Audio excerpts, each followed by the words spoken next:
Hola, ¿qué tal? Se cayó esto. Muy buenas tardes.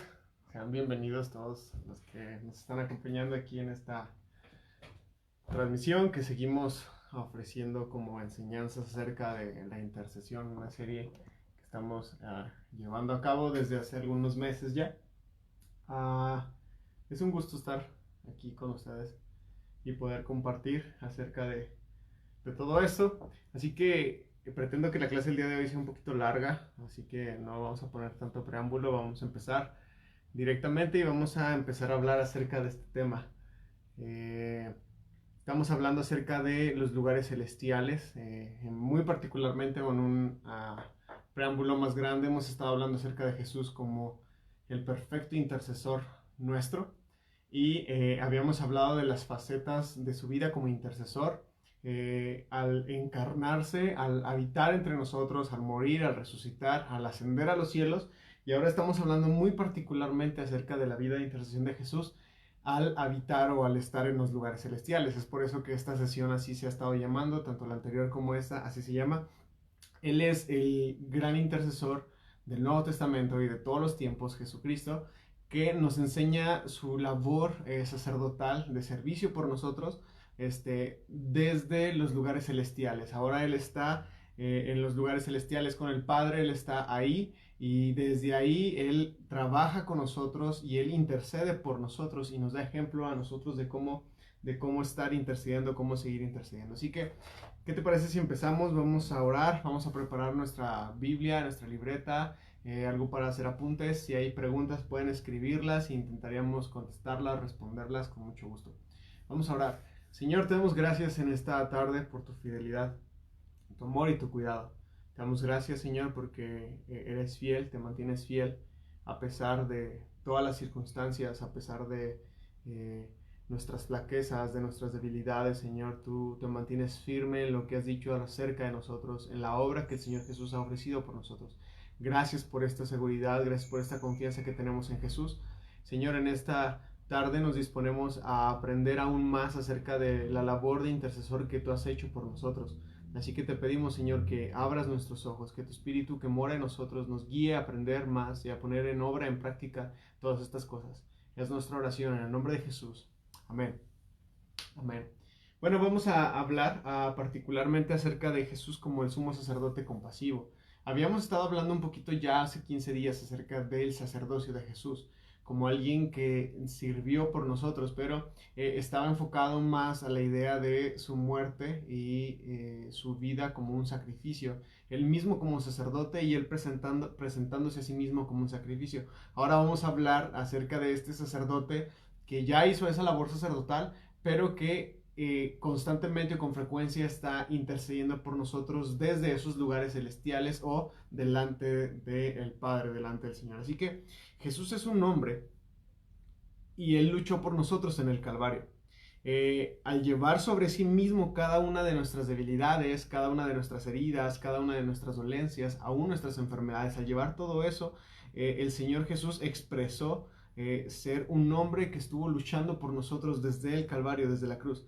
Así que ahora Él, por su resurrección y su ascensión, Él nos invita a entrar a la gloria eterna que está donde Él está. No sé si recuerdan que el Señor Jesús hace esa oración antes de ir a la cruz. En el Evangelio de Juan dice: Padre, yo quiero que la gloria que tú me diste a mí, ellos la puedan conocer. Y yo quiero que donde yo esté, ellos también estén. El Señor Jesús tenía todo esto en mente al pasar por la cruz, al pasar por la muerte y pasar por la resurrección.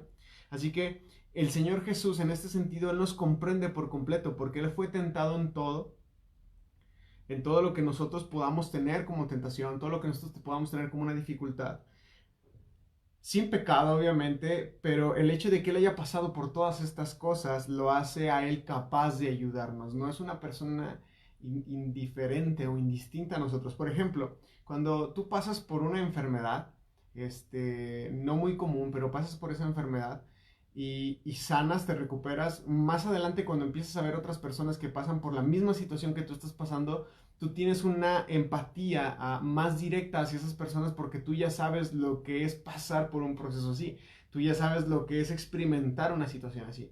Y bueno, en este sentido, el Señor Jesús, Él tiene empatía, Él se compadece de nosotros porque justamente Él sí pasó por todas estas cosas. Él experimentó todos los quebrantos que nosotros hemos experimentado, todos los dolores, todas las enfermedades, todas las aflicciones. Él las experimentó todas juntas y entonces Él sí puede tener una verdadera empatía y una verdadera identificación con nosotros. Y esto, quiero que estemos meditando en esto constantemente porque meditar en esta obra del Señor Jesús y meditar en lo misterioso y lo increíble que es su encarnación y el participar de lo mismo que nosotros pero sin pecado, esto ayuda o eleva nuestra mente, eleva nuestro corazón a comprender cosas que no son tan fáciles de comprender de una manera meramente carnal. Se necesita del Espíritu Santo morando en nosotros y estar meditando en la palabra constantemente para que haya ese brote de luz entre nosotros y en nosotros. Así que antes de que nosotros nos movamos a un terreno de oración, de intercesión o de súplica, debemos de estar totalmente convencidos que nuestro sumo sacerdote, Jesucristo, Él entiende y Él tiene compasión de nosotros y de nuestras debilidades. Esto tiene que ser claro, o sea, esto es clave porque no solamente es combustible para poder nosotros orar, porque nos daría certeza de que hay alguien que nos escucha y nos comprende, pero también esto nos fortalecería para estar ahí presentes en este ministerio de oración e intercesión. Entonces, es importante que sepamos que cuando vamos ahí a la oración, que cuando vamos ahí a la intercesión, hay alguien que sí nos escucha, y no solamente nos escucha, es alguien que nos comprende, es alguien que ha pasado por la misma situación que nosotros. El otro día leía un texto hermoso en Corintios, me parece, donde dice que el Señor ha permitido aflicciones en nuestra vida para Él consolarnos, pero no solamente se queda en Él consolarnos, sino para que nosotros, al ser consolados por Dios, entonces nosotros podamos consolar a otros. En un cierto sentido, esto lo experimentó el Señor Jesús y también nosotros debemos de experimentarlo. A veces experimentamos situaciones difíciles en nuestra vida para después experimentar el consuelo de Dios en nosotros, para que después nosotros podamos ser un instrumento útil de Dios para consolar a otros y acompañar a otros. Así que mira, vamos en nuestra Biblia, Hebreos 4, vamos a estar ahí mucho en Hebreos, así que póngale un separador. La clase pasada estuvimos también mucho en Hebreos y en Efesios, hoy vamos a estar mucho en Hebreos, vamos a Hebreos y pongan un separador por ahí. Hebreos 4 del versículo 14 al 16 es un texto muy conocido por muchos de nosotros, dice... Por tanto, teniendo un gran sumo sacerdote que traspasó los cielos, y ya habíamos hablado un poquito de lo que implica toda esta idea de que Él traspasó los cielos, pero teniendo un gran sumo sacerdote que traspasó los cielos, Jesús, el Hijo de Dios, nos invita el escritor de Hebreos a retener nuestra profesión. No sabemos quién escribió Hebreos, hay muchas especulaciones acerca de eso, pero no sabemos quién lo hizo, pero quien haya escrito el libro de Hebreos comprendía muy claramente esta labor sacerdotal del Señor Jesús y Él dice, Él traspasó los cielos y debido a que tenemos esta esperanza, debido a que tenemos esta seguridad, debido a que tenemos esta certeza de que Él nos comprende, de que Él nos conoce y Él nos ha llevado a los lugares celestiales con el Padre, el único consejo más sabio que puede dar es retengamos nuestra profesión, retengamos ese llamado santo que hemos tenido a conocerle y a seguirle, porque Él es el que avala o el que respalda todo esto. Dice, porque en versículo 15, porque no tenemos un sumo sacerdote que no pueda compadecerse de nuestras debilidades, sino que tenemos a uno que fue tentado en todo, según nuestra semejanza, según nuestra humanidad, y pasó por todo ese proceso, pero sin pecado. Entonces la invitación de este escritor de Hebreos es, acerquémonos, entremos, tengamos esa confianza de acerquémonos pues confiadamente al trono de la gracia, a ese lugar donde experimentamos la misericordia, el amor y la gracia de Dios para alcanzar dos cosas muy importantes. Y esto es base para orar el resto de nuestra vida.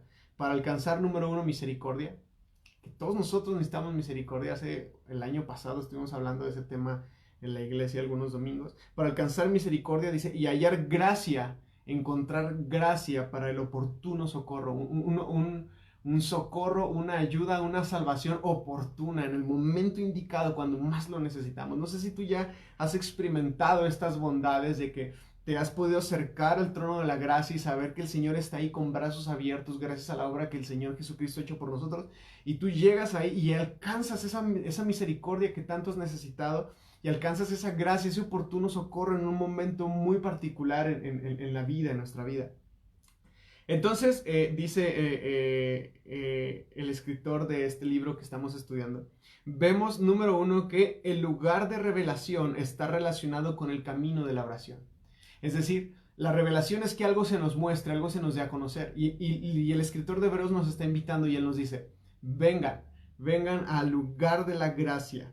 Y cuando tú y yo nos acercamos en esa actitud de oración, en esa actitud de intercesión, en esa actitud de presentarnos delante de ese trono, ese camino de oración va a traer ligado o como consecuencia va a traer revelación a nuestra vida. Yo siempre he dicho que la obediencia trae revelación. Eso es algo que jamás va a poder desligarse o separarse. Entre más tú caminas en obediencia, más revelación tú recibes del Señor. ¿Quieres crecer en revelación y en el conocimiento de Dios? Sé obediente a lo que el Señor te habla. Sé obediente a lo que el texto bíblico empieza a tratar con tu vida, con tu corazón, con tu mente. Porque la obediencia siempre va a traer revelación. Así que nuestra obediencia a la intercesión, nuestra obediencia a ser personas que claman por otros, que buscan la bendición por otros, nuestra obediencia a todas estas cosas va a traer revelación.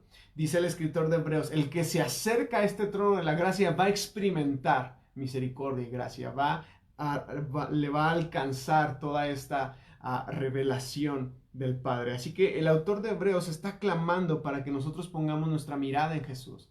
El autor de Hebreos está clamando para que nosotros tengamos esa certeza en nuestro corazón de que podemos ir efectivamente delante de Dios y presentarnos delante de Dios porque alguien nos ha abierto el camino, alguien ha traspasado los cielos y alguien nos ha presentado en una condición de justicia delante de Dios. Así que debemos de considerar seriamente y meditar en el tema de la encarnación, la vida, la muerte, la resurrección, la ascensión del Señor Jesús, pero no solamente su ascensión y no solamente su estadía en los lugares celestiales, sino también tenemos que tener mucho en nuestra mente la segunda venida del Señor Jesús, porque Él viene pronto. Así que la revelación de Jesús como el Cordero inmolado es la fundación del ministerio de la intercesión. Él se estableció a sí mismo como el ejemplo supremo y máster acerca de la intercesión y Él nos ha dado esa guía y esa seguridad, esa certeza. ¿Recuerdas Apocalipsis 5? Dice Apocalipsis 5:6, y miré y vi que en medio del trono y de los 4 seres vivientes y en medio de los ancianos estaba en pie un cordero como inmolado. Así que, ¿quién es este hombre? ¿Quién es este cordero? ¿Quién es esta raíz de David? ¿Quién es este león de la tribu de Judá? Que ha hecho lo que hizo, pero que también lo sigue haciendo. ¿Quién es este personaje? La invitación del libro de Hebreos es a contemplar al Señor Jesús. Llegamos a Hebreos 12, dice, puestos los ojos en Jesús, el autor y el consumador de la fe. Así que, ¿quién es este hombre? Porque si contemplamos todas estas verdades a la luz de la Escritura, posiblemente se va si no contemplamos estas verdades a la luz de la Escritura, se va a dificultar nuestra confianza, nuestra oración y nuestra intercesión. Si no tenemos una seguridad para acercarnos, si no tenemos certeza en nuestra vida para ir delante de Dios, si no tenemos esta confianza de que podamos presentarnos justos delante de Dios por la obra de Jesucristo, entonces nuestra vida de oración va a estar siempre frustrada. No sé si te ha tocado conocer personas que, no, es que yo no puedo orar o Dios no me escucha o Él no me va a atender mi oración. Y es esa mentalidad que mucha gente sí tiene.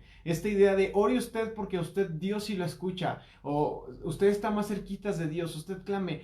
Nadie está más cerca de Dios que Jesús y quien tiene a Jesús en su corazón está igual de cerca que Jesús al Padre. En un cierto sentido todos tenemos esta certeza, esta garantía y esta seguridad de poder presentarnos delante de Dios. Así que ¿qué tan bajo descendió Jesús? ¿Qué tan alto ascendió? ¿Qué tan poderosa es su obra?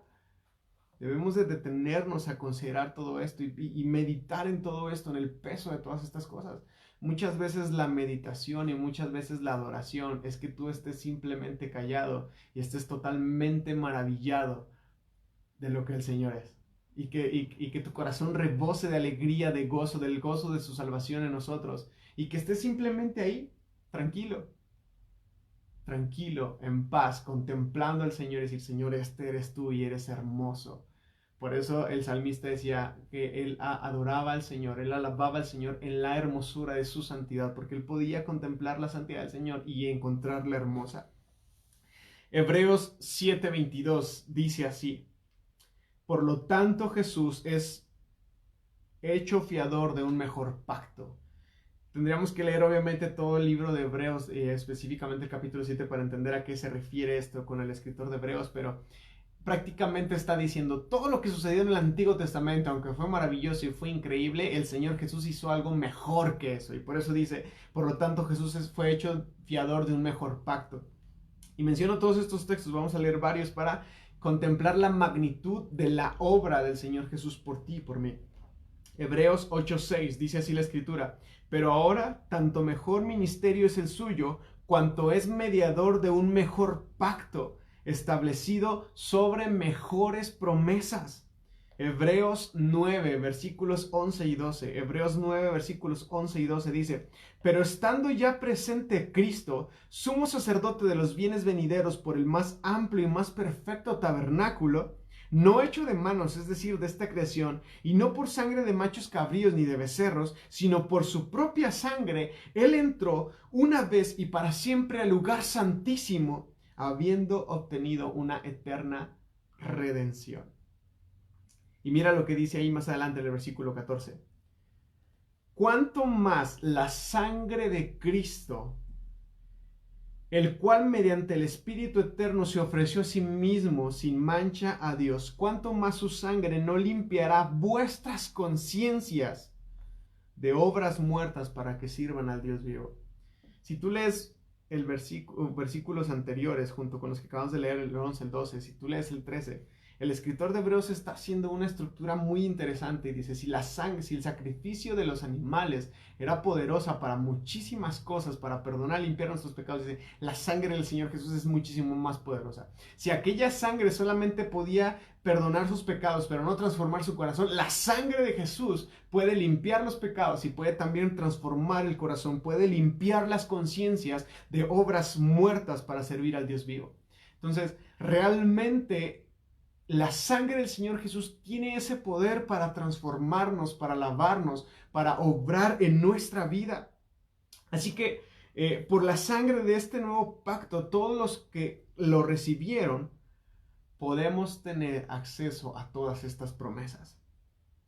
El velo ha sido quitado, la pared intermedia de la separación fue derribada y ahora nosotros tenemos un libre acceso a la presencia de Dios. Sí, antes no era tan fácil acceder a la presencia de Dios. Sí, antes costaba la vida. Sí, antes había promesas que eran inalcanzables en nuestras propias fuerzas. Siguen siendo inalcanzables en nuestras propias fuerzas, pero por el mérito, por la obra, por la labor de Jesucristo en nuestra vida, nosotros tenemos acceso a todas estas cosas. Y esto ya sucedió, insisto mucho, lo dije hace 8 días y lo digo ahora. Esto es algo que ya sucedió y lo único que hace falta es que tú lo creas. Lo único que hace falta es que tú lo entiendas y que tú lo hagas tuyo, que tú lo hagas parte tuya. Y es muy importante considerar esto, porque muchas veces somos cristianos que estamos mendigando un montón de cosas sin entender que tenemos toda nuestra riqueza en el Señor, que podemos alcanzar muchas cosas en el Señor. Hebreos 6, 19 al 20 dice, la cual tenemos como segura y firme ancla del alma, que penetra hasta dentro del velo, donde Jesús entró por nosotros como un precursor, hecho sumo sacerdote para siempre, según el orden de Melquisedec. Hebreos 9, 24 dice, porque no entró Cristo en un santuario hecho de manos, figura del verdadero, sino en el cielo mismo para presentarse ahora por nosotros ante Dios. Y quiero detenerme aquí un poco porque ya lo mencionamos hace 8 días y creo que hace 15 también, pero todo lo que el Señor Jesús hizo, todo lo que tú encuentras en el libro de Apocalipsis y toda la labor que el Señor Jesús hizo en su muerte, en su resurrección y al presentarse delante del Padre, Hebreos insiste mucho y dice, Él no entró al tabernáculo de Moisés, Él no estuvo entrando al templo de Salomón, el Señor Jesús no entró al templo de Ageo, ni de Zorobabel, ni el Señor Jesús tampoco entró al templo de Herodes. Cuando el Señor Jesús murió y se presentó delante de Dios, Él entró al verdadero templo a un templo que no fue hecho de manos, un templo que no fue construido por hombres, un templo donde no se ofrecen sacrificios de bueyes y animales, sino un templo, el verdadero templo, el templo de Dios. A ese templo entró el Señor Jesucristo. Y el escritor de Hebreos se emociona con todo esto y él dice, todo eso era una sombra nada más, todo eso era solamente una imitación para que nuestra pequeñísima mente intentara comprender o entender el peso y la magnitud de todo lo que implicaba presentarse delante de Dios. Pero cuando el Señor Jesús vino y murió y resucitó y ascendió y fue a los cielos, cuando Él hizo eso, Él no entró a un templo humano, Él entró al templo del Dios viviente. Así que Jesús no es cualquier sacerdote y Jesús no es cualquier sacrificio. Él es el gran sumo sacerdote y Él es el sacrificio hecho una sola vez y para siempre. Y es por eso que el escritor de Hebreos es tan enfático en eso. Por eso yo también me emociono ahorita mucho y soy enfático en esto. Porque tú tienes que entender que lo que es imposible, porque sí lo es imposible para nosotros, ya es posible por la obra que Jesucristo ha hecho por ti y por mí en nuestros corazones. Ya es posible y ya está al alcance tuyo y ya está al alcance mío por la obra del Señor Jesús. Así que la invitación del escritor de Hebreos es acerquémonos. No hay otra cosa que tengamos que hacer. No hay otra cosa que nosotros podamos hacer más que acercarnos. El camino ya fue abierto, el camino ya fue establecido, ya fue aplanado, ya está todo listo para que tú y yo solamente tengamos que acercarnos. Y ese debe ser el clamor profético dirigido al pueblo de Dios, para que el pueblo de Dios regrese a la verdad, a la verdadera experiencia de vida escondida detrás de ese velo, a la verdadera experiencia de vida que se había perdido en el jardín. Hoy podemos tener un libre acceso a esa experiencia, porque el Señor Jesús traspasó ese velo, Él rompió ese velo y Él nos dio ese libre acceso. Así que si tenemos esta perspectiva de este sumo sacerdote compasivo, ahora nosotros estamos invitados a acercarnos sin vergüenza al trono de Dios para alcanzar misericordia y alcanzar gracia. El oportuno socorro que tú y yo necesitamos podemos alcanzarlo gracias al Señor Jesucristo. Así que esta es la exhortación que hay para ti y esta es la exhortación que hay para mí y esta es la gran invitación para que tú puedas abrazar este ministerio de intercesión y tú puedas decir, yo quiero y yo puedo porque el Señor Jesús está de mi lado. Yo quiero y yo puedo porque Él me ha abierto el camino y Él ha abierto las posibilidades de que yo pueda acercarme a Él. Esta es la exhortación de entrar a nuestra verdadera gloria con los redimidos del Señor.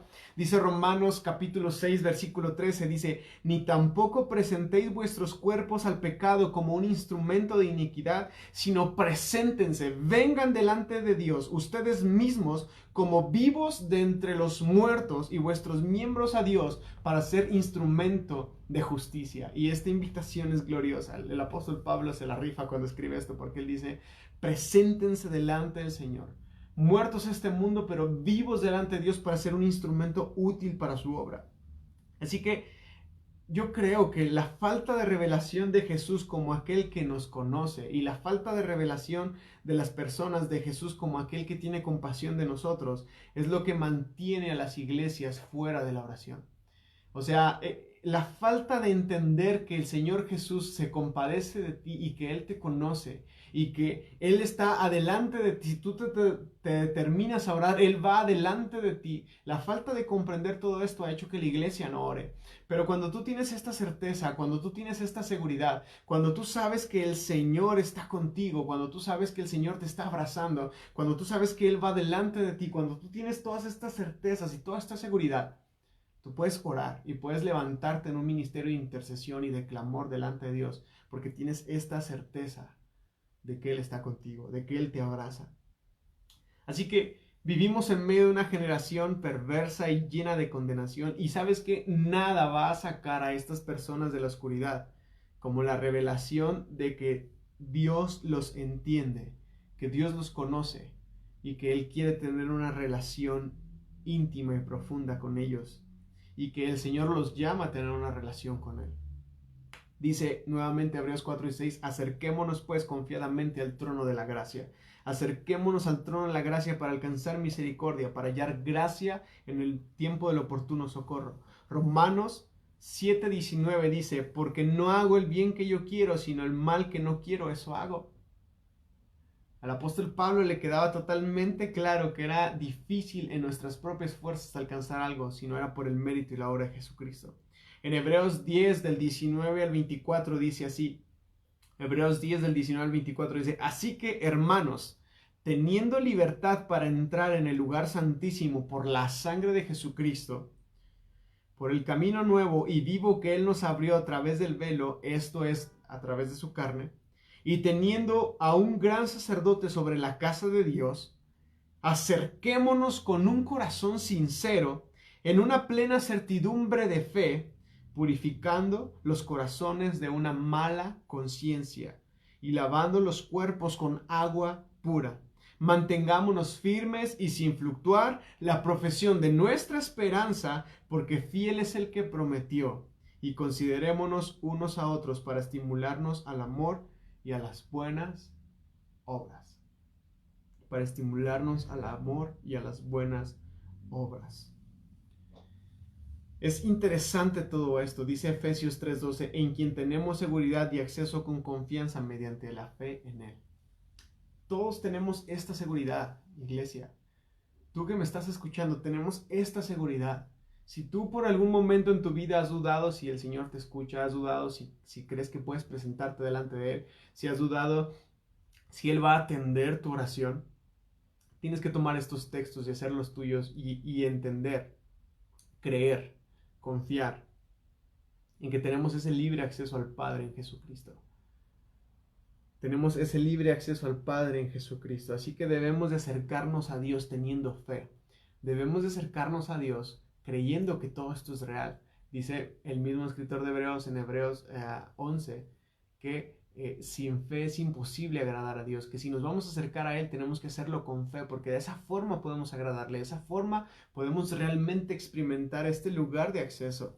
Dice Hebreos 11:6, dice, porque sin fe es imposible agradar a Dios, porque es necesario, escucha bien esto, es necesario que el que se acerca a Dios, obvio, lógico, crea que le hay. Pero no solamente así como que, voy a orar porque sé que Dios existe, sino que el escritor de Hebreos no se queda ahí, sino que la otra parte de este texto es, y que Él es galardonador, Él es premiador de quien le busca. Es importante que tú tengas esta seguridad y que tú tengas esta certeza que si tú le buscas, que si tú vienes a su presencia, que si tú clamas a Él no solamente se va a dejar encontrar, sino que Él va a premiar a aquel que le busca, Él va a premiar a aquel que le busca con todo el corazón. Así que cuando nosotros queremos acercarnos a Dios, debemos de tener estas dos verdades creciendo en nuestro corazón. De lo contrario, discúlpame que lo diga, pero de lo contrario no vamos a estar agradándole al hacerlo. Tenemos que acercarnos con esta fe y tenemos que acercarnos con esta certeza de que Él nos oye, de que Él nos escucha, de que Él está atento para nosotros. Estas son dos realidades vivas que deben de estar en nuestro espíritu cuando nos acercamos a Dios, ya sea en silencio o ya sea en la oración o ya sea en medio de una reunión o en medio de un tiempo de trabajo. Debemos de creer, número uno, creer quién es Él. Esto implica cuál es su poder, pero también debemos de creer que Él es galardonador de los que le buscan con diligencia. Así que es tiempo de que como gente de oración y como gente de paz, tú y yo podamos levantarnos con esa seguridad.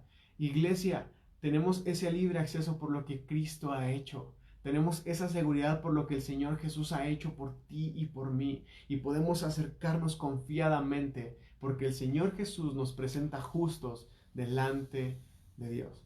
Y dice Pedro, ¿no? Que si alguno de nosotros pecare, no tema, abogado tenemos para con el Padre a Jesucristo el justo. Es decir, tengan esa seguridad que nuestra realidad humana no nos detenga para buscar a Dios, porque no se trata de nosotros ni de nuestros méritos, sino se trata de lo que el Señor Jesús ha hecho por nosotros. Así que la fe, iglesia, la fe no es un deseo. La fe es una esperanza, es una expectación. En un cierto sentido también es un conocimiento, es una certeza. Precisamente la definición más tradicional, todos la que acudimos a la Biblia, ¿no? Es pues la fe, la certeza de lo que se espera, la convicción de lo que no se ve. Pero quiero que quede claro que, o sea, la fe puede ser pequeña, puede ser frágil, la fe puede pasar por un montón de situaciones adversas, pero al final del día esa es la fe que le agrada al Señor. una fe vulnerable, una fe propensa, una fe sumergida en medio de nuestras realidades. Pero una fe que en medio de todo eso sale a flote y dice, pero el Señor es real y el Señor es galardonador de quien le busca. Y que a pesar de todo lo que estamos viviendo nos mantenemos firmes. Eso es la fe. La fe es que aunque estemos siendo golpeados, que aunque estemos siendo abatidos, que aunque estemos experimentando dificultades, tristezas y dolores en nuestro corazón, aún en medio de todo eso pueda resurgir algo dentro de ti y digas, Señor, pero aquí estoy. No sé por qué está pasando todo esto, no me gusta, no me agrada, pero aquí estoy, Señor, te amo y quiero permanecer delante de ti. Esa es la verdadera fe, porque está muy de película, muy ficticia, una fe inquebrantable que siempre está firme, porque todos hemos experimentado momentos difíciles en nuestra vida. Y esa fe viene no por lo que nosotros somos, sino por lo que el Señor Jesús ha hecho en nosotros, porque al final del día Él es el autor y Él es el consumador de la fe. Él es nuestra seguridad para con nosotros. Así que no se trata de afirmar realidades concernientes sobre quién es Jesús y qué es lo que ha hecho, sino que se trata de tener una fe viva que cree y que conoce estas realidades más que las circunstancias que enfrentamos en nuestra vida diaria. Esta es la gran diferencia de tomar una oración y repetirla, y repetirla, y repetirla, y repetirla, y repetirla, y creer que porque la repito y la repito y la repito, voy a lograr algo. A quizás orar 3 o 4 palabras con un corazón que arde, con un corazón que cree lo que está diciendo. Ahí está la gran diferencia de una oración poderosa. Porque no se trata de lanzar algo que está aquí nada más, sino se trata de lanzar algo que ha sido digerido en nuestro corazón. Ahí está el verdadero poder de la fe y la oración. Entonces, no se trata de tomar un Padre Nuestro y repetirlo 50,000 veces si no entendemos el peso de lo que el texto implica. Pero sí se trata de que muchas veces una simple palabra, muy sencilla, revela nuestro corazón, nuestra condición y sobre todo revela quién es Dios para nosotros. ¿Recuerdas esa parábola que el Señor Jesús usa al hablar? Bueno, una narración pequeña donde él dice que había un hombre, un fariseo, hasta delante del templo, ahí enfrentito, delante, golpeándose en el pecho y haciendo un montón de cosas. Y su oración era, Señor, te doy gracias porque no soy igual que toda la bola de todos estos que están acá atrás. Sin embargo, había una persona muy necesitada, un pecador, porque todos somos pecadores, es la verdad. Estaba hasta atrás, humilde, sencillo. Y le dice, Señor, sé propicio a mí que soy pecador. Ni siquiera se estaba comparando, ni siquiera estaba orando algo que quizás él había entendido intelectualmente. Él estaba orando su condición de su corazón. Y ahí está el poder de la oración. Dice Romanos 10:17. Así que la fe es por el oír, y este oír viene por la palabra de Dios. ¿De qué manera puede despertar la fe en nuestra vida si no leemos la Escritura, si no escuchamos la Escritura, si no meditamos en la Escritura? Por eso es que desde que empecé esta transmisión, mi insistencia ha sido, tenemos que detenernos y meditar y pesar en nuestro corazón todo lo que implica la obra que el Señor Jesús ha hecho por nosotros, porque solamente entonces, solamente deteniéndonos, solamente meditando, es más, si quieres no ores, pero que tu corazón y tu mente se empiece a llenar de quién es Él y lo que Él ha hecho por ti y por mí. Solamente entonces vamos a poder experimentar esa revelación de quién es el Señor para nosotros. Esa es la gran diferencia. Muchísima gente se ha acercado a leer la Escritura. Muchos ateos han leído la Escritura de pe a pa y su corazón ha sido transformado. Porque no hay una actitud y no hay un corazón dispuesto a que eso suceda. Pero tú puedes leer una pequeña porción y vienes con un corazón dispuesto y abierto a escuchar y ¡pum! Sucede algo y aumenta tu fe y se enciende tu fe. De eso se trata. Así que, debido a la obra que el Señor Jesús ha hecho por nosotros, ya no hay más condenación. Ya no hay más condenación. El poder de la vergüenza y el poder de la condenación en nuestra generación es lo que ha debilitado al pueblo de Dios. El creer que somos inmerecedores y el sentirnos vergonzosos delante de Dios y decir, yo no lo merezco, yo no es para mí, no me toca a mí. El poder de esta vergüenza y de esta condenación, el pensar en esto nada más, es lo que ha debilitado a la iglesia en esta generación delante de Dios. Debemos, o más bien somos una iglesia que no ora debido a que tiene vergüenza y a que se siente condenada. Y es porque no hemos leído la Escritura y es porque no hemos entendido la obra que el Señor Jesús ha hecho por nosotros.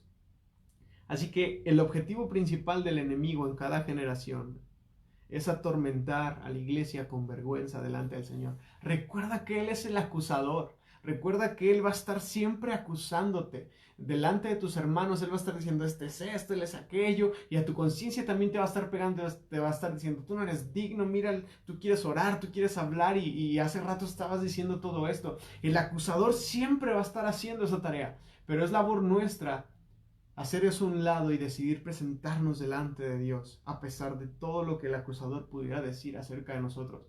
Porque nuestra realidad y nuestra seguridad se encuentra en lo que Jesucristo hizo por nosotros. Y no en quién nosotros somos, sino en la fe y la certeza con la cual nos acercamos al Señor. Vivimos lejos del trono de la gracia porque tenemos un entendimiento muy torcido acerca de quién es Dios y quiénes somos nosotros en Él y para Él. Es una crisis de identidad, es una crisis de entender qué es lo que el Señor Jesús ha hecho y ha alcanzado por ti y por mí. Así que, en pocas palabras, la vergüenza viene por malentender la naturaleza de Dios y lo que el Señor ha dicho de ti y de mí. Por eso dice el apóstol Pablo en Romanos 8, 31 y también en el versículo 34 dice, ¿qué pues diremos a esto? Si es Dios por nosotros, ¿quién contra nosotros? Antes de todo eso el apóstol Pablo empieza una pregunta y dice, ¿qué nos puede separar del amor de Dios? ¿La vergüenza? ¿Nuestro pecado? ¿La maldad? ¿La vida? ¿La muerte? No hay absolutamente nada que nos pueda separar del Señor, del amor de Dios. Y entonces llega el versículo 31 y dice, ¿qué pues diremos a esto? Si Dios es por nosotros, ¿quién contra nosotros? ¿Quién es el que condena? Cristo es el que murió, más aún el que también resucitó, el que además está a la diestra de Dios. Ya me pasé el versículo 34, perdón. ¿Quién es el que condenará? Cristo es el que murió, más aún el que también resucitó, el que está a la diestra de Dios. Y con toda seguridad dice Pablo, y el que intercede a su diestra por nosotros. Esa es nuestra seguridad y esa es nuestra firme confianza. No está en nosotros, está en lo que el Señor Jesús ha hecho. Así que Pablo estaba buscando una sola cosa al escribir Romanos capítulo 8, en particular la segunda parte de este capítulo. Pablo estaba buscando llenar de valentía a la iglesia de Roma. Él estaba buscando ayudarles a comprender la realidad del compromiso que el Señor había adquirido con ellos y que por consecuencia la iglesia debería adquirir con el Señor. Si Dios es por nosotros, ¿quién contra nosotros? También hace otra pregunta Pablo y dice, ¿cómo no nos dará todas las cosas juntamente con Cristo? Y hace otra pregunta y él dice, ¿quién va a poder acusar a los elegidos de Dios? ¿Quién podría acusarte si Dios ya te eligió? Hace otra pregunta, una cuarta pregunta y dice, ¿quién es el que los puede condenar? Nadie. Y la última pregunta que él hace es, ¿quién podría separarnos del amor de Dios? Y la realidad es que nadie. Por eso es que el Señor nos ha dado a su precioso Espíritu Santo, que otro de los nombres de este Espíritu Santo que el Señor nos ha dado es el Espíritu de adopción. Él nos ha dado un espíritu de adopción, o sea, su Espíritu Santo, el Espíritu Santo que mora en nosotros, es un espíritu de adopción. Dios nos ha dado el espíritu de adopción para portar el testimonio de que tú y yo somos hijos de Dios. En un cierto sentido, este espíritu de adopción es el que nos conduce a una vida de estabilidad y de determinación en la presencia de Dios. Dice la Escritura que su espíritu le da testimonio a nuestro espíritu de que nosotros sí somos hijos de Dios. Él nos ha dado este espíritu de adopción para que nos quede esta certeza y esta seguridad de que somos de Dios y que le pertenecemos a Dios. Dice Romanos 8, 15 y 16, dice, pues no hemos recibido un espíritu de esclavitud para estar otra vez en temor. Esclavos del pecado, esclavos de la vergüenza, esclavos de la condenación. Ya no somos esclavos de eso. Hemos recibido un espíritu de adopción por el cual nosotros clamamos, Abba, Padre. Abba es arameo. Pero el otro día estaba estudiando esta palabra y lo curioso es que no significa nada. Los que hablaban la lengua aramea, los que hablaban en el arameo, que es un lenguaje primo del hebreo, al decir Abba, ellos intentaban imitar ese pequeño balbuceo que los bebés hacen cuando quieren hablar y todavía no pueden hablar. Abba, Abba, que intentan como decir papá o mamá, pero que realmente están diciendo Abba. Ellos identificaban el clamor del pequeño, el clamor del bebé por su mamá o por su papá. Y entonces ellos entendían que este Abba, este pequeño balbuceo del bebé significaba un clamor por la protección, por la presencia del Padre, el cuidado, el sustento, el abrazo del Padre. Y entonces Abba lo traducimos como papito o papá, pero ese es como el peso de esta palabra, ¿no? Y en un cierto sentido es muy tierno Pablo porque él utiliza esta palabra y dice, el Señor nos ha dado un espíritu de adopción por el cual nosotros clamamos Abba. Abba Padre, y no es un Abba así como que un joven de 20 años buscando la ayuda de su papá, sino es un bebé que no encuentra protección en ninguna otra persona más que en su padre y dice, por eso clamamos Abba Padre, y el Espíritu mismo da testimonio a nuestro espíritu de que nosotros somos hijos de Dios. Romanos 8, 15 y 16. Así que, en un cierto sentido, el espíritu de oración también es un espíritu de adopción, porque gracias al espíritu de adopción es que nosotros clamamos. Gracias a este espíritu que nos da la certeza de que somos hijos de Dios es que nosotros intercedemos. Gracias a este espíritu es que nosotros vamos a la presencia de Dios, porque tenemos esta seguridad, esta libre seguridad de ir a la presencia de Dios. Si tú te das cuenta, el mundo moderno nos está ganando en algo, y es que los padres están perdiendo a sus hijos. Los hijos están yendo a pedir consejo a los amigos, están yendo a pedir consejo al internet, están pidiendo consejo a otros lados, están yendo a todos lados menos a los padres. Y posiblemente muchos padres han cometido el error de no darles esa seguridad y esa confianza a sus hijos de acercarse. Si tú eres padre, es importante corregir esto. Pero si tú eres hijo, es importante también que entiendas que no hay otro lugar donde vas a encontrar un mejor consejo, no hay otro lugar donde vas a encontrar un mejor respaldo que en tus padres, porque ellos realmente están preocupados por tu interés y por tu seguridad, porque a ti te vaya bien. Entonces, en un cierto sentido, el Señor nos ha dado este espíritu de adopción para que en cuanto estemos en dificultades, en cuanto estemos en problemas, el primer lugar donde nosotros podamos acudir por la obra de Cristo es al Padre. Tenemos esta seguridad de que podemos ir al Padre para que Él atienda nuestro clamor, nuestra necesidad. Y todo esto es parte de la intercesión, pero todo esto se alcanza gracias a la obra de un gran sumo sacerdote que tenemos, que ahora está sentado a la diestra del Padre, que nos abrió este libre acceso, que nos ha permitido acercarnos al Padre con esta confianza y con esta tranquilidad de que Él nos escucha, de que Él nos atiende, de que Él nos ama. Es hermoso todo esto, ¿no?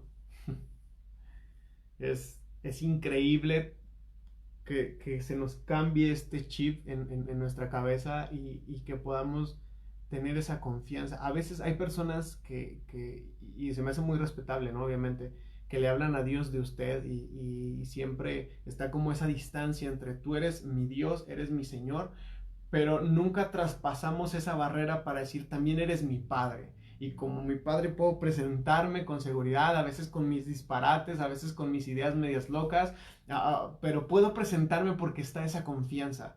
Hace falta romper esa barrera de solamente eres mi Dios, de solamente eres mi Señor, y entrar en esta dimensión o en este paradigma de que Él es nuestro Padre. Nos hace falta eso, porque si traspasamos esa barrera, créeme que la oración va a pasar de ser como un compromiso, va a empezar a ser un disfrute. Vamos a disfrutar de estar delante del Señor. Recuerda lo que dice Juan 15. Dice, yo ya no los he llamado siervos. Ustedes ya no son siervos. Y es importante que entendamos esto, iglesia, porque queremos acercarnos al Señor con una actitud de siervos. Dice, yo no los he llamado siervos, ahora son mis amigos, porque un siervo no sabe lo que hace su Señor, pero ustedes sí son mis amigos. Y un amigo se le da a conocer, se le comparte. Tenemos que tener cuidado de no ser tan siervos que olvidemos de pasar, nos olvidemos de pasar tiempo con el Señor de la mies. Es importante encontrar este balance. No estoy diciendo que dejamos de servir, al contrario, pasar tiempo con el Señor de la mies, pasar tiempo con el Padre nos va a estimular y va a encender nuestro corazón para que nosotros podamos ir a la obra y dar más de nosotros. ¿Recuerdas la parábola del hijo pródigo? Hay dos clases de hijos ahí y yo pienso que ninguno de los dos tomó la actitud correcta. Uno fue un malagradecido, se fue. De hecho, pródigo es eso, es el que despilfarra. Se fue despilfarró todo lo que el padre tenía para con él y el padre nunca cambió su actitud para con él. Pero había otro hijo que estaba en casa, pero que estaba tan afanado en el trabajo, en hacer y en hacer, que nunca se dio cuenta que las riquezas del padre, que los disfrutes del padre también eran para con él. De tal manera que cuando el hijo pródigo regresa, el hijo que siempre estuvo en casa le reclama y le dice: nunca me has dado un cordero para con mis amigos, un becerro creo. Y entonces el padre le dice: hijo, todo lo mío es tuyo. Y ese cambio de chip tiene que suceder en nuestra mente. Ese cambio de chip tiene que suceder en nuestro corazón. Sí, somos siervos y servimos al Señor y entregamos nuestra vida en respeto, en honor a Él. Pero también somos hijos, también somos amigos y podemos y debemos entrar a su presencia con esta seguridad y con esta tranquilidad de que somos de Él y que Él es nuestro, que le pertenecemos y Él nos pertenece a nosotros. Eso cambia totalmente nuestro paradigma y nuestro entendimiento de la oración y la intercesión. Si no has entendido esto, yo te invito a que te detengas a contemplar, detente a contemplar la obra que el Señor Jesús hizo y cómo es que nosotros podemos entrar a la presencia de Dios. Y hemos dejado de ser enemigos para ser amigos. Hemos pasado a ser parte de la familia de Dios. Y Él nos ha dado ese espíritu de adopción para que podamos tener la firme certeza y seguridad de que podemos presentarnos delante de Dios. Debemos de recuperar entonces la revelación de Dios en estas dos realidades. Él es Padre, pero también Él es Hijo.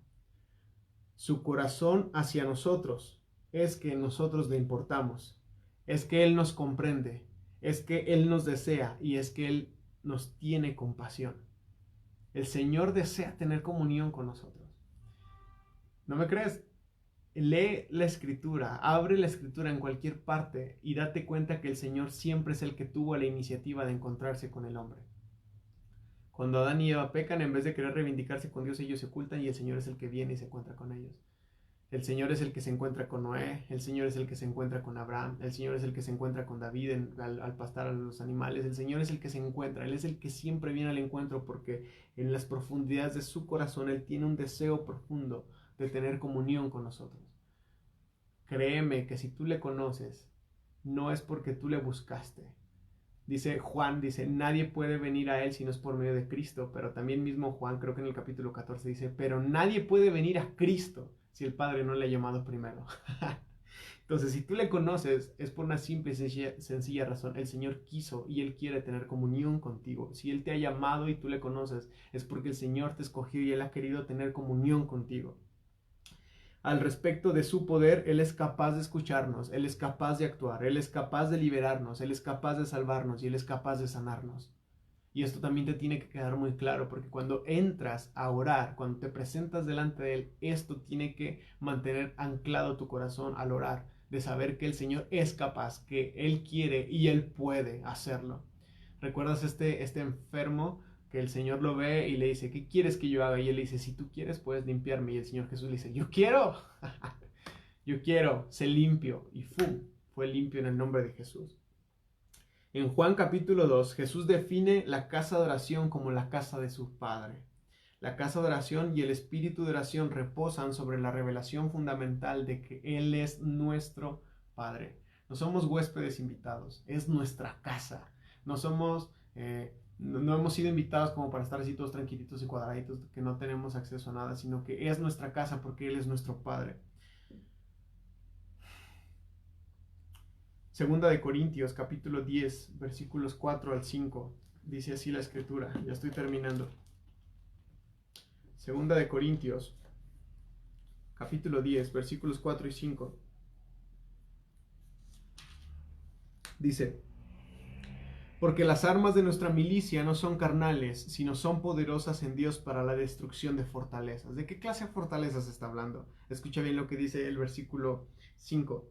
Derribando argumentos y toda altivez que se levanta en contra de algo muy en particular, una altivez que se levanta en contra del conocimiento de Dios y llevando cautivo todos los pensamientos a la obediencia de Cristo y estando pronto para castigar toda desobediencia cuando vuestra obediencia sea perfecta. El apóstol Pablo entendía que hay una lucha profunda, y esto tiene que quedarte claro porque es una realidad. Existe una lucha profunda entre los seres para que tú no conozcas al Señor. Llámale pereza, llámale distracción, llámale internet, llámale Facebook, llámale TikTok, llámale trabajo, llámale ambiciones, llámale como tú quieras. Hay una lucha profunda de parte del enemigo para que tú no conozcas al Señor. Hace rato publiqué un texto de C.S. Lewis en el perfil de la iglesia. Él tiene un libro maravilloso, increíble. Es este. Se llama Cartas del Diablo a su sobrino. Está buenísimo ese libro. Y en ese libro él toca esta idea de la lucha que tiene el enemigo por distraer nuestra mente, la lucha que tiene el enemigo por distraer nuestro corazón, para que nosotros no tengamos una orientación hacia conocerle al Señor. Les explico rápidamente de qué trata el libro, porque es un título medio rudo y uno diría, ay, ¿cómo vas a leer ese libro? Cartas del Diablo a su sobrino es una narración, obviamente es un cuento, es una historia creada. Y C.S. Lewis tiene la idea de que a cada persona, así como existe la idea de que a cada persona le ha sido asignado un ángel guardián, C.S. Lewis tiene la idea de que a cada persona le ha sido asignado un demonio, un diablo.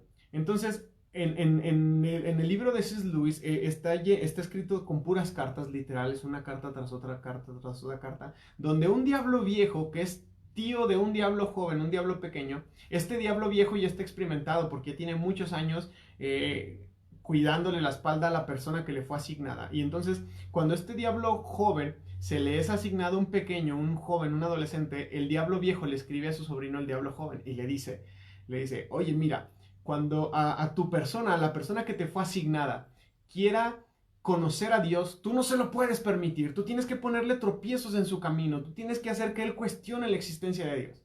Y en otra carta le dice, mira, cuando tu persona que te fue asignada quiera hacer lo correcto y quiera amar a las personas y tener misericordia de ellas, tú no le puedes permitir eso. Tú tienes que hacer lo que sea tacaño, tú tienes que hacer lo que le cueste regalarle alimento a alguien que tiene necesidad. Y así sucesivamente. Tú lees el libro y te das cuenta cómo C.S. Lewis intenta plasmar en una narrativa un poco humorística, pero cómo intenta plasmar en una narrativa cómo son las estrategias del enemigo para que tú y yo no crezcamos y no nos acerquemos al conocimiento de Dios. De eso se trata este libro, se los recomiendo. Es un poquito difícil de conseguir, pero vale la pena. Cartas del Diablo a su sobrino. Entonces, regresando a todo esto ya para terminar, el Señor Jesús entiende que existe esta lucha para que tú y yo no vengamos al conocimiento de Dios. Hay fuerzas detrás de todo esto que les interesa que tú no conozcas la verdad, que tú vivas en tinieblas o que creas una verdad a medias que no es tan cierta y que al final de cuentas es una mentira. Eso hace que tú y yo tengamos perspectivas erróneas acerca de Dios y eso causa efectos dañinos en nuestra vida. Por eso es que no existe palabra profética más segura y la mejor forma en la cual tú vas a poder ser iluminado es que tú mismo, con ese espíritu de adopción que mora dentro de ti, empieces a leer este libro, empieces a orar y empieces a conocer a Dios. Porque muchas personas te pueden engañar y es importante que tú vengas a la presencia de Dios. Mateo 16, versículo 15 y también versículo 18 dice, ¿quién dicen ustedes que soy yo? Recuerdan que el Señor Jesús les hace esta pregunta a sus discípulos y ellos dicen, Pedro dice, tú eres el Cristo, el Hijo del Dios viviente. Y entonces el Señor le dice, bienaventurado eres, Pedro, porque has entendido todo, Pedro. Después lo estaba negando, estaba traicionando, ¿no? Pero Pedro había entendido todo y el Señor Jesús les dice, entendiste todo, Pedro. Y sobre este fundamento de que yo soy el Cristo, sobre este fundamento de que yo soy el Hijo del Dios viviente, yo voy a edificar mi iglesia. Y fíjate lo que le dice al Señor a Pedro y a los discípulos presentes. Y las puertas del Hades no van a prevalecer en contra de ellas. Así que ninguna mentira, ningún engaño, ninguna estafa, ninguna traición, ningún intento de robar ovejas, ningún intento de trastornar la mente de las personas va a poder prevalecer contra la iglesia que es verdadera. Y alguien tiene que decir amén a eso. Porque esta es nuestra firme seguridad y esta es el ancla firme de nuestra fe y nuestro corazón. No hay nada que pueda prevalecer en contra de la iglesia si la iglesia le queda claro quién es Dios y quién somos nosotros en Dios. Por eso el Señor le pregunta a Pedro, ¿quién soy yo? Y Pedro le dice, tú eres el Cristo, tú eres el Hijo del Dios viviente. Así que el conocimiento de Dios está íntimamente y directamente conectado a la autoridad y a nuestra confianza que tengamos en la oración. Entre más conozcas a Dios y entre más intimidad tengas con Dios, esto va a estar más conectado a la forma en la que tú oras, a la seguridad con la que tú oras y a la autoridad con la cual tú oras. Así que el grado que nosotros tengamos de entendimiento acerca de quién es Dios va a determinar el grado de autoridad y de confianza que tú puedas tener en la oración. ¿Quieres ser una persona que ore con poder? ¿Quieres ser una persona que ore con vigor? ¿Quieres ser una persona que el Señor escuche? ¿Quieres ser una persona que el Señor respalde al hablar? Tienes que crecer en el conocimiento de Él. Tienes que crecer más en el conocimiento de Él. Yo he terminado por hoy. Les paso el dato. La próxima sesión se llama Enséñanos a orar. Ese precioso cuadro donde los discípulos se acercan con Jesús y le dicen, Señor, enséñanos a orar. De antemano te digo que ellos vieron a Jesús hacer un montón de cosas. Ellos vieron a Jesús multiplicar los alimentos, vieron a Jesús liberar endemoniados, vieron a Jesús caminar sobre el agua, vieron a Jesús hacer un montón de cosas. Y lo único que a los discípulos les interesó aprender no fue caminar sobre el agua, no fue multiplicar los alimentos, no fue sanar enfermos o liberar endemoniados. Lo único que a los discípulos les interesó aprender acerca de Jesús y le dijeron, enséñanos a hacerlo, fue a orar. Así que creo que esa clase va a estar muy buena también. Les queremos mucho. Deseamos que se encuentren bien. Si tienen alguna necesidad, no duden en contactarnos para pues estar al servicio unos de otros. Somos el cuerpo de Cristo. Y no olvides orar, no olvides en tener este cambio de paradigma dentro de ti mismo y tener esta confianza y esta seguridad de que podemos ir al Padre por lo que Cristo ha hecho por nosotros. Muchas gracias, que Dios les bendiga. Les animo a que quien entró a media clase la vea completa para que pueda entender un poquito más de todo lo que estábamos diciendo. Y pues nos vemos a la próxima. El día de mañana estaremos transmitiendo por una enseñanza y oración, así que nos encantaría que nos acompañaran. Que Dios les bendiga mucho y que Dios les bendiga siempre. Hasta luego.